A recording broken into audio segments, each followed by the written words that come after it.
Sahabat setia Gowori yang dikasihi Tuhan, Shalom! Hari ini adalah Selasa 12 Oktober 2021.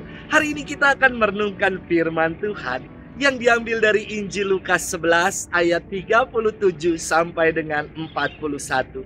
Mari kita siapkan hati kita. Haleluya, haleluya, haleluya. Sabda Allah itu hidup dan penuh daya, menguji segala pikiran dan maksud hati. Haleluya, haleluya, haleluya. Tuhan bersamamu dan bersama rohmu. Inilah Injil suci menurut Lukas, dimuliakanlah Tuhan. Pada suatu ketika, selesai mengajar, Yesus diundang seorang Farisi untuk makan di rumahnya. Maka masuklah Yesus ke rumah itu, lalu duduk makan. Tetapi orang Farisi itu heran melihat Yesus tidak mencuci tangan sebelum makan. Lalu Tuhan berkata kepadanya, "Hai orang-orang Farisi, kalian membersihkan cawan dan pinggan bagian luar, tetapi bagian dalam dirimu penuh rampasan dan kejahatan. Hai orang-orang bodoh, bukankah yang menjadikan bagian luar dialah juga yang menjadikan bagian dalam? Maka berikanlah isinya sebagai sedekah, dan semuanya akan menjadi bersih bagimu." Demikianlah sabda Tuhan. Terpujilah Kristus. Sahabat setia Gowori yang dikasihi Tuhan, Shalom, salam sehat untuk kita semua. Gereja Katolik itu kaya akan simbol. Kata simbol berakar kata Yunani simbolon, simbolein, bukan marga orang Batak ya. Kata simbol berarti melempar atau meletakkan bersama-sama. Zaman dahulu, simbol ini dijadikan sebagai afirmasi suatu hubungan.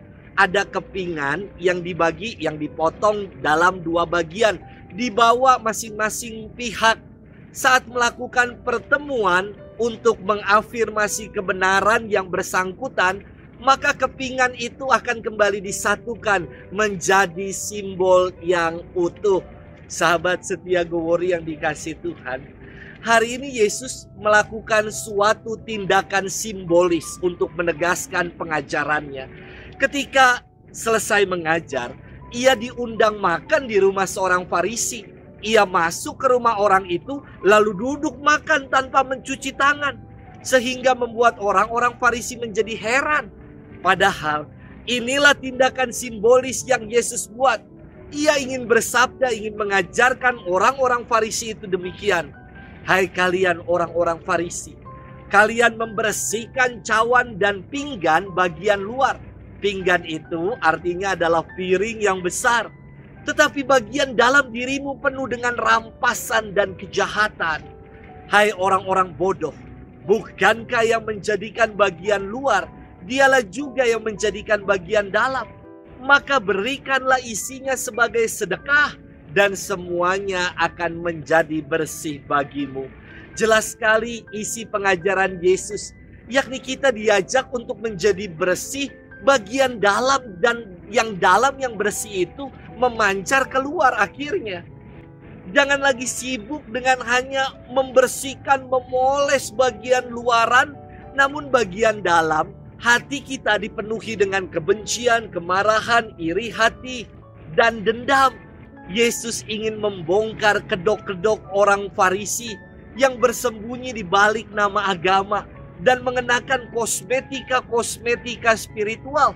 Mereka merasa sok paling agamis, tetapi dipenuhi dengan ketamakan, kerakusan, dan dosa. Sahabat setia Gowori yang dikasihi Tuhan, ketika kita membersihkan bagian dalam, akan terpancar citra dan gambar Allah dalam diri kita. Jangan lagi kita hanya sibuk dengan riasan-riasan luar, namun marilah kita berbenah diri untuk membersihkan yang bagian dalam, hingga akhirnya yang bagian luar akan memancarkan kembali citra Allah dalam diri kita. suci bersih lahir dalam batin. Selamat bermenung dan Tuhan memberkati kita selalu dalam nama Bapa dan Putra dan Roh Kudus. Amin.